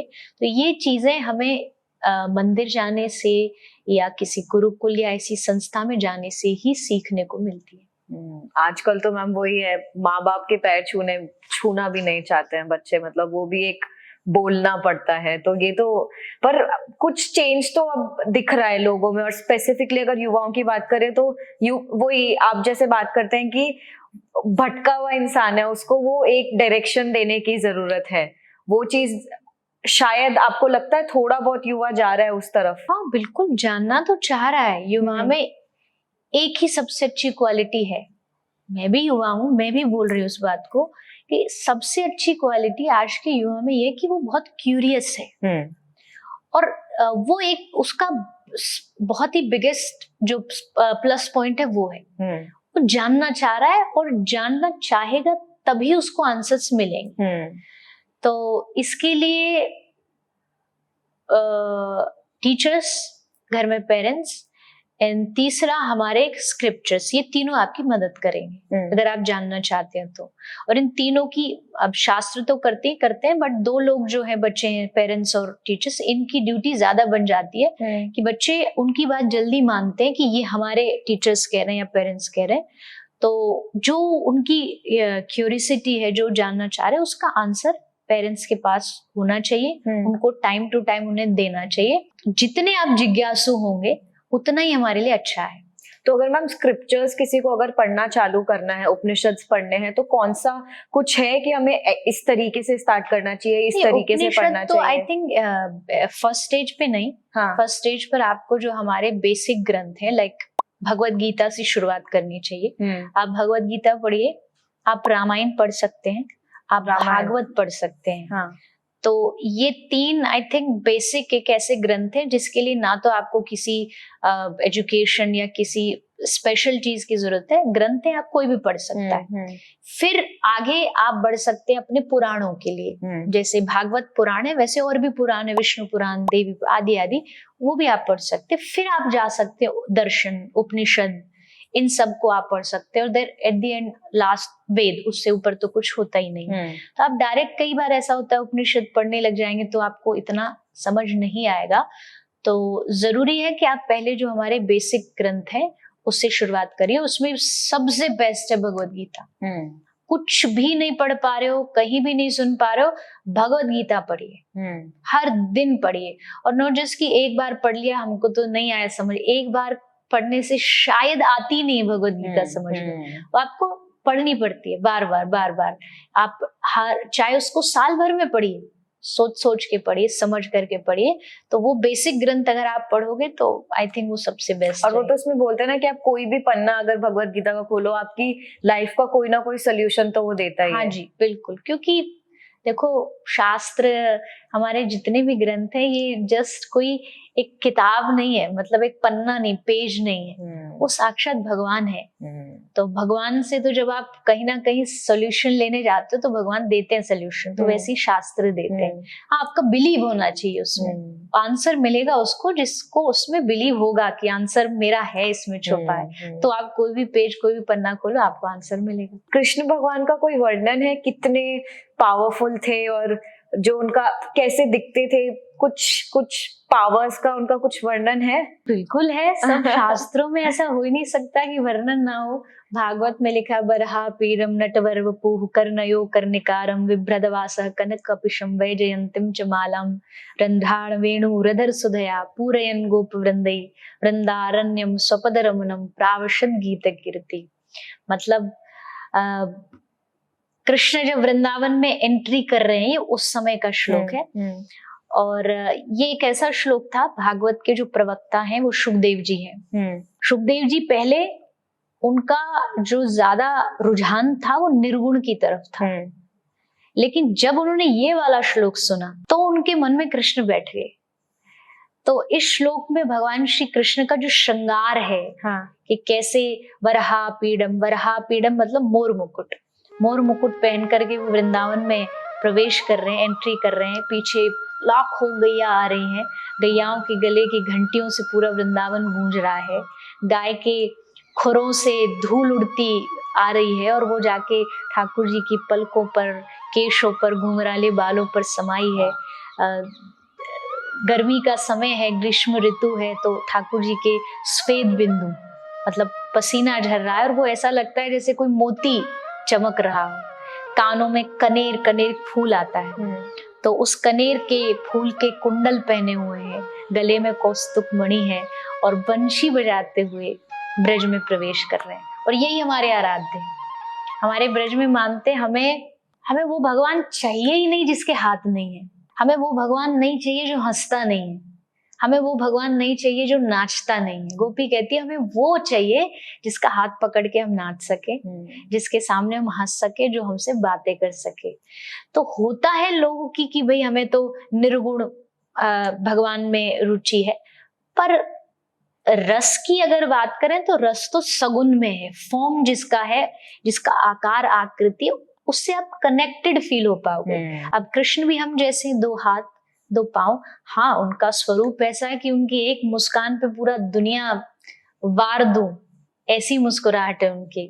उनके नेत्र, उनका हंसना, उसके सामने कोई सुंदरता का शब्द ही नहीं बचता। वो सौंदर्य है श्री कृष्ण का।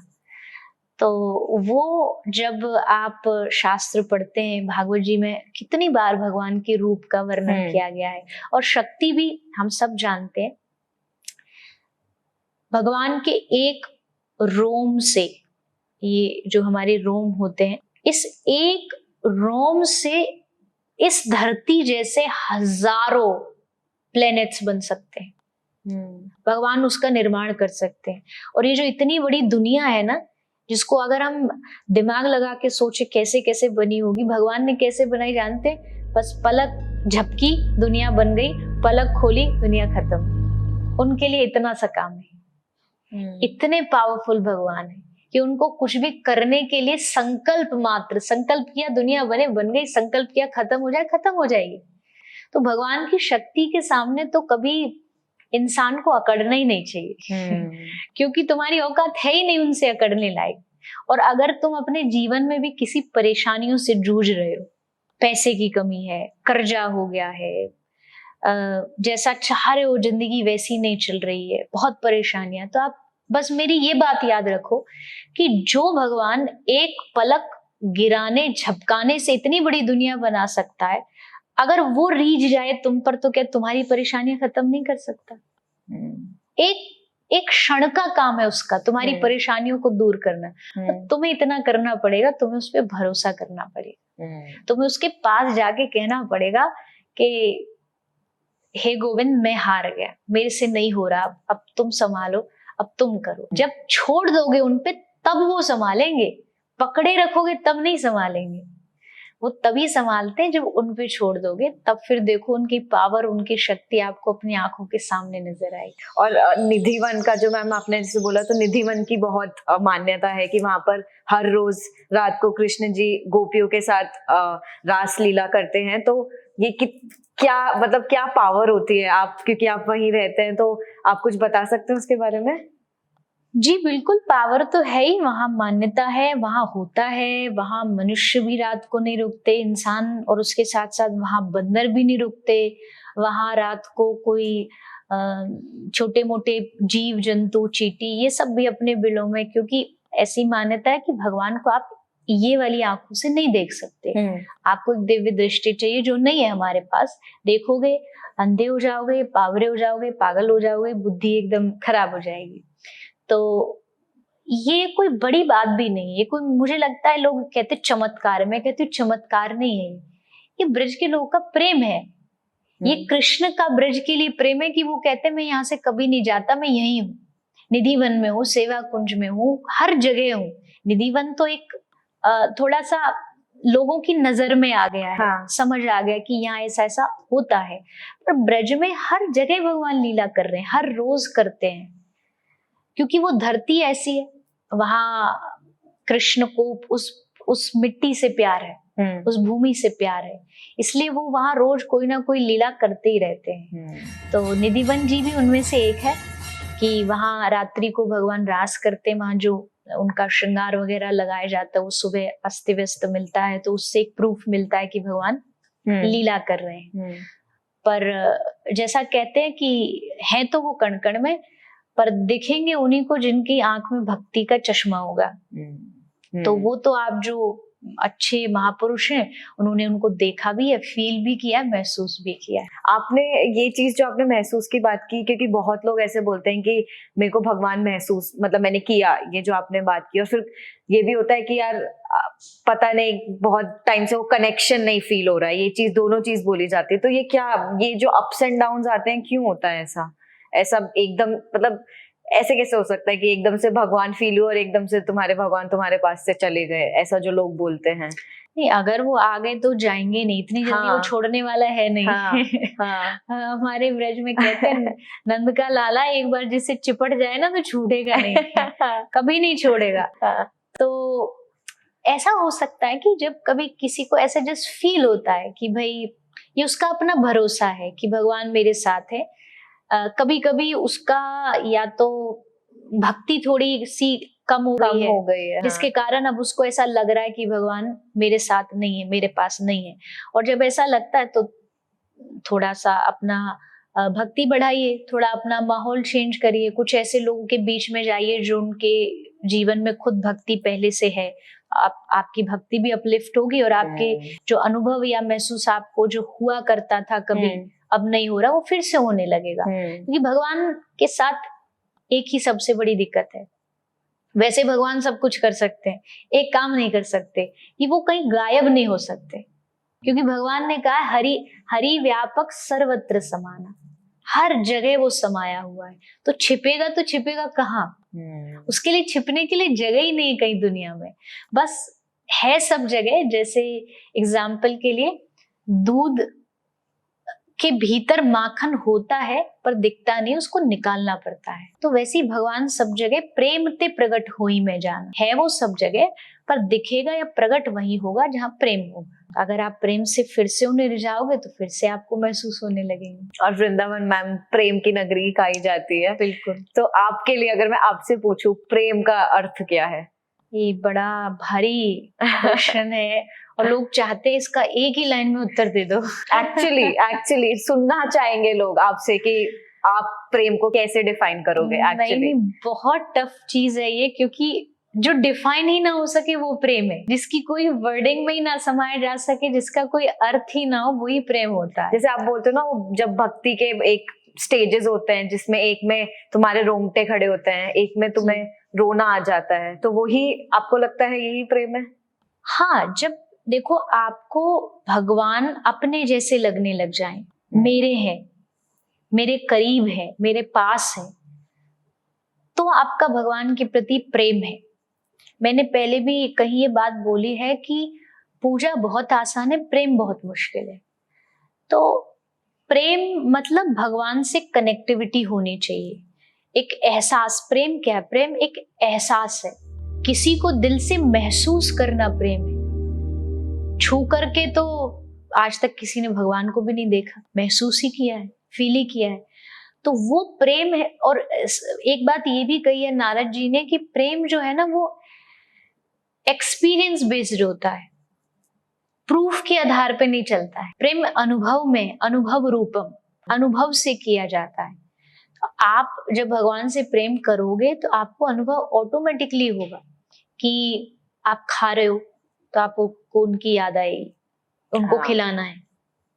आप जा रहे हो तो आपको याद आएगा कि उनसे भी एक बार पूछें कि आपको ऐसे घर में लॉक करके नहीं जा सकते। कहीं कुछ खरीद रहे हो, उनके लिए भी कुछ खरीदोगे। तो जैसा आप अपने फैमिली मेंबर्स से व्यवहार करते हो ना, वैसा आप जब भगवान के लिए करने लगते हो तो इसका मतलब आपको प्रेम हुआ है उनसे। अब आप जस्ट पूजा के लिए नहीं कर रहे हो, आपको उनसे सचमुच प्रेम हो गया और आप उनको अपना मानने लगे हो। आप जब उनको अपना मानोगे तो वो 10 कदम आगे बढ़ के आपको अपना मानेंगे। तो मेरी नजर में तो जब भगवान अपने जैसे महसूस हो वही प्रेम होता है, और वही एक भक्त की सबसे बड़ी निशानी भी होती है। और एक आखिरी अगर मैं पूछूं आपसे, राधा कृष्ण, तो इनकी प्रेम कहानी, प्रेम की ही बात कर रहे हैं, सबसे अनमोल प्रेम कहानी है, तो कोई भी एक छोटा सा जो आपके बहुत दिल के करीब उनका किस्सा हो जो आप अगर हमारे साथ शेयर कर पाए। देखिए, राधा कृष्ण तो प्रेम की मूर्ति है। हाँ जी। कोई दुनिया का आदमी बता नहीं सकता कि उनमें प्रेम कितना था। कृष्ण राधा है, मोहन है राधा। अगर दोनों को देखोगे तो कभी कभी ऐसा होता है, हमारे ब्रज में गोपियां क्या करती थी, कृष्ण को कभी कभी राधा का श्रृंगार पहना देती थी। हाँ। और राधा को कभी कभी श्याम सुंदर बना देती थी। तो दोनों एक दूसरे के श्रृंगार को पहन लेते थे। और कभी कभी ऐसा भी होता था कि अचानक श्रृंगार करके आ जाते थे, मतलब गोपियों को पता नहीं है, कृष्ण राधा रानी बन करके आ गए, राधा रानी का रूप बना करके आ गए और गोपियों से आके कह रहे कि मैं राधा हूँ, मैं तुम्हारी स्वामिनी हूँ। ऐसे करके बार बार गोपियों को बोलते। गोपी यकीन नहीं कर रही। ठाकुर जी को लगता है कि ऐसे कैसे यकीन नहीं करी, मैंने तो एकदम मेकअप श्रृंगार बढ़िया किया हुआ है, कोई कमी नहीं है, कमी देखी तो वो भी नहीं है। तो फिर कैसे पहचान लिया? गोपी से कृष्ण ने पूछा कि तुमने कैसे पहचान लिया कि मैं राधा नहीं हूँ? तो गोपी ने हंस के जवाब दिया कि तुम राधा जैसे कपड़े तो पहन लोगे, राधे जैसा श्रृंगार तो कर लोगे, पर राधा जैसा स्वभाव कहाँ से लाओगे? क्योंकि आज तक हमारी राधा रानी ने कभी बोला ही नहीं कि मैं तुम्हारी स्वामिनी हूँ, और तुम जब से एंट्री कर रहे हो, जब से मैं तुम्हारी स्वामिनी हूँ। इसका मतलब है राधा रानी जैसा स्वभाव तुम्हारे पास नहीं हो सकता। और यही कारण है कृष्ण सारी दुनिया में देव हैं, भगवान हैं, पर ब्रज में आकर के वो श्री राधा रानी के दास हैं। वाह! उनके प्रेम के कारण वो दास बने हैं ब्रज में। उनके प्रेम को देख करके कृष्ण अपने आप को वहां मालिक मानते ही नहीं, वो कहते मुझे राधा रानी के चरणों का बस स्थान मिल जाए थोड़ा सा, मेरे लिए यही बहुत है। तो राधा कृष्ण का प्रेम तो संसार से परे है, बस उनकी कृपा से ही कभी ये समझ आ सकता है मेरी नजर से। वाह वाह, सो ट्रू। एक लास्ट सेगमेंट है मैम मेरा, ये शिल्पकार यूं ही शिल्पकार नहीं बनते। एक इंसान जो अपनी अलग अलग फील्ड में है, तो उसको अगर आप अपनी फील्ड में आगे बढ़ने के लिए एक शिल्पकार कैसे बने, एक ऊंचाई तक कैसे पहुंचे, आप क्या बोलोगे? कोई भी फील्ड में हो, पर एक आगे लेवल तक पहुंचने के लिए उसको क्या करना होगा? सच्चाई, ईमानदारी। कुछ भी छोड़ दो, लेकिन किसी भी कॉस्ट के लिए, मतलब किसी भी चीज के लिए अगर आपको अपनी ईमानदारी कुर्बान करनी पड़ रही है तो वो फील आपके लिए सही नहीं है। तो इसलिए अपनी ईमानदारी को जिंदा रखो, अपनी सच्चाई को जिंदा रखो। अगर आप सच्चाई से काम कर रहे होगे तो आप खुद भी शिल्पकार बन सकते हो और लाखों को बना भी सकते हो। आप आगे चल करके उनको गाइड कर पाओगे कि मैंने अपने जीवन को ऐसे सच्चाई से जिया, ईमानदारी से जिया, क्योंकि वो आपकी सच्ची पूंजी है। आप बेईमानी से बढ़ तो जाओगे, आप अपने आप को बढ़ता देख भी लोगे, पर सुकून नहीं पाओगे। तो एक अच्छा शिल्पकार बनने के लिए मेरी दृष्टि में एक ईमानदार होना, सच्चाई के साथ जीना, वो सबसे ज्यादा जरूरी। तो थैंक यू सो मच इतना इजीली सब कुछ समझाने के लिए।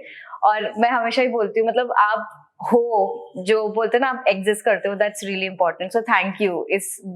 जो आपने अपना कर्म पहचाना और आप उसको इतने अच्छे से करते जा रहे हो, तो धन्यवाद आपका भी कि आपने मुझे अपने इस प्लेटफॉर्म पर बुलाया और हमारी यहाँ बातें हुई, और आई होप सबको अच्छी लगेगी, सब उसे सुनेंगे, अपने परिवार को सुनाएंगे और उससे कुछ सीखेंगे। 100%। Thank you ma'am. धन्यवाद। राधे राधे। राधे राधे।